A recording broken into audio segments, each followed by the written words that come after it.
She mumbles a prayer learned in Sunday school and holds on tightly to the cold air. You see, hope funnels through her fingers like the daughter her parents couldn't keep. 2 weeks ago, she fled her home in Utah, fleeing the grasp of the Mormon church and her parents' shame, freshly pickled like the apricots church leaders taught her to preserve every autumn. A skill that promised to make her into a good wife. You see, tonight on the corner of Sepulveda Boulevard, bright lights expose the blue bruises on her body, disguising her as an older woman.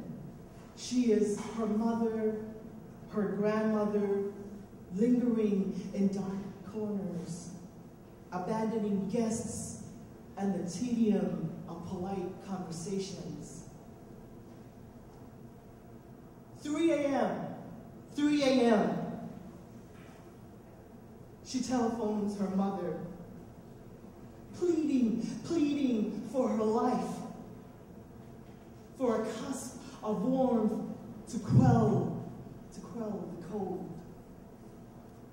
She imagines that their shared silences, histories of bruised abdomen at the hands of men, crushed collarbones, were reasons enough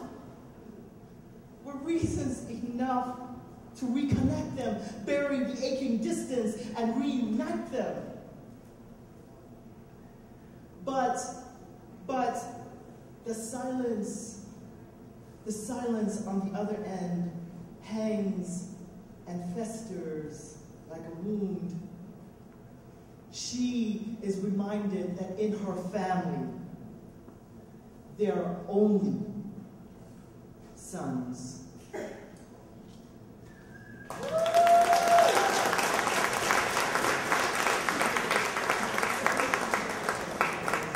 What's up, Long Beach?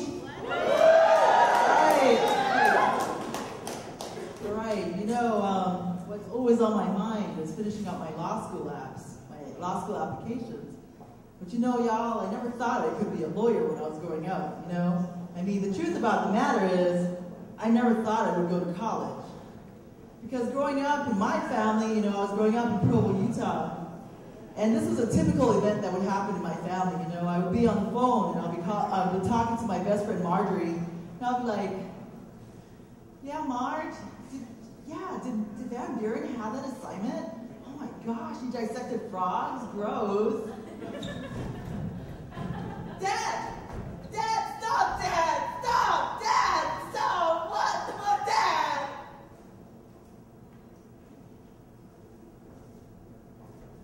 With each beating, I believed more that I would never be good enough.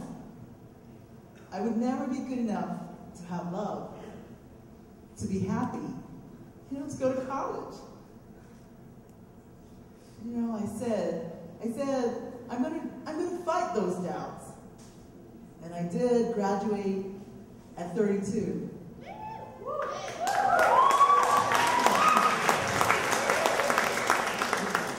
And you know, y'all, my parents even changed. They helped me get there. They helped me to graduate. As a Tongan daughter, I never thought that I could be gay.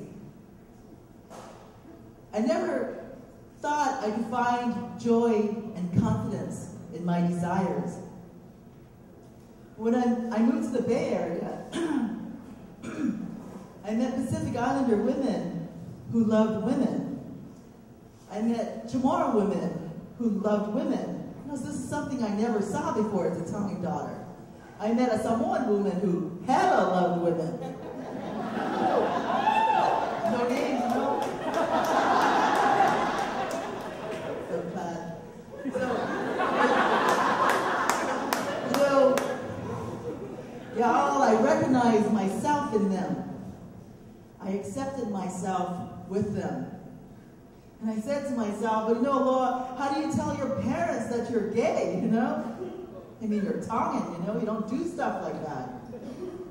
But then my parents saw, you know, my parents said to me, you know, we see how you raise your son in a good way.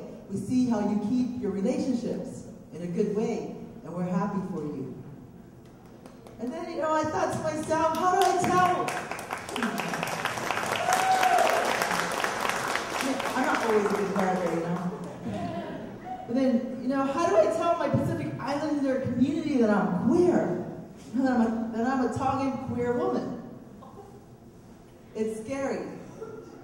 But every time I tell people, you know, when I sit down and I talk to someone, they open up to me. And they trust to share their dreams for themselves and their visions for a better Pacific Islander community. You know, when I was a kid, growing up in Provo, Utah, you know, with a lot of violence in my life, I used to go to my room and sit on the mattress, you know, and I had this poster of New York City, you know, bright lights, big city.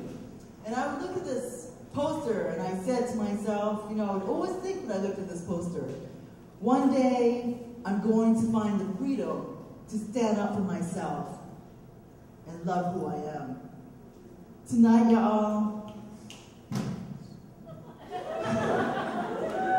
tonight I'm living that dream.